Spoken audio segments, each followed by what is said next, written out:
আসসালামু আলাইকুম। এখানে যারা সবাই উপস্থিত আছেন একটা বিষয় নিয়ে আজকে আলোচনা করব, সেটি হচ্ছে line efficiency of garments production. একটি গার্মেন্টস প্রোডাকশন করার ক্ষেত্রে আমাদেরকে কী করতে হয়? লাইন সারিবদ্ধভাবে কাজ করতে হয় এবং সেই মেশিন অনুযায়ী প্রসেস অনুযায়ী আমাদেরকে কী করতে হয়? মেশিন সারিবদ্ধ করে সাজাতে হয় এবং সেই অনুযায়ী ওয়ার্কারকে সেট আপ করে দিতে হয়।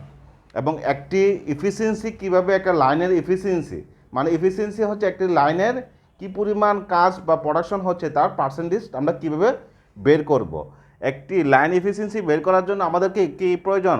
প্রথমটা প্রয়োজন হচ্ছে প্রোডাকশন আউটপুট পার লাইন, মানে একটা প্রোডাকশন করার ক্ষেত্রে একটা লাইন থেকে কি পরিমাণ প্রোডাকশন হচ্ছে সেটা সংখ্যা বের করা, তার মানে 300 পিস। ঠিক আছে, এরপরে কি স্ট্যান্ডার্ড অ্যালাউড দ্য মিনিট, ঠিক আছে, যেটাকে সংক্ষিপ্ত বলা হয় SAM। ঠিক আছে, এটা হচ্ছে 45।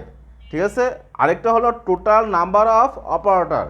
একটা লাইনের কি একটা প্রসেস তৈরি করার ক্ষেত্রে আমাদেরকে কয়জন অপারেটর প্রয়োজন হয়েছে বা কয়টা মেশিনের প্রয়োজন হয়েছে এবং কয়টা মেশিন অপারেটর চালাইছে সেই নাম্বারটা হচ্ছে 40।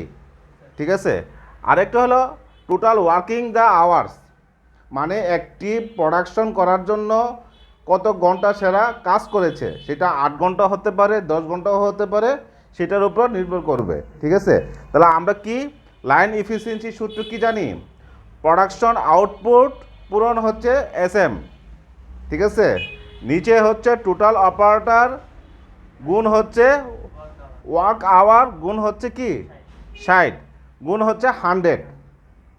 তাহলে আমাদের অপারেটর আউটপুট কত? আমাদের 300 পিস। ঠিক আছে, এই যে 300 পিস। আর স্ট্যান্ডার্ড মিনিট হচ্ছে 45, স্ট্যান্ডার্ড মিনিট হচ্ছে 45। তাহলে টোটাল অপারেটর কতজন লেগেছে আমাদের এই প্রসেসটা করতে? 40। আর আওয়ার হলো 8 আর 60 হলো 70। ঠিক আছে, এটাকে গুণ করতে হবে আমাদের কি 100 দিয়ে। তাহলে আমরা উপরের সংখ্যাটাকে গুণ করলে আসে কি 13,500। ঠিক আছে, আর নিচের সংখ্যাটাকে গুণ করলে হয় 19,200। তাহলে এটা দিয়ে ভাগ করলে আমাদের যে সংখ্যাটা আসবে এটা দিয়ে আমাদের গুণ করতে হবে। তা গুণ করলে আমাদের কি আসবে? লাইন এফিসিয়েন্সি, একটা লাইনের কত পার্সেন্ট আমরা এফিসিয়েন্সি পাচ্ছি সেটা এই সূত্রের সাহায্যে আমরা বের করব। ঠিক আছে, ধন্যবাদ সবাইকে।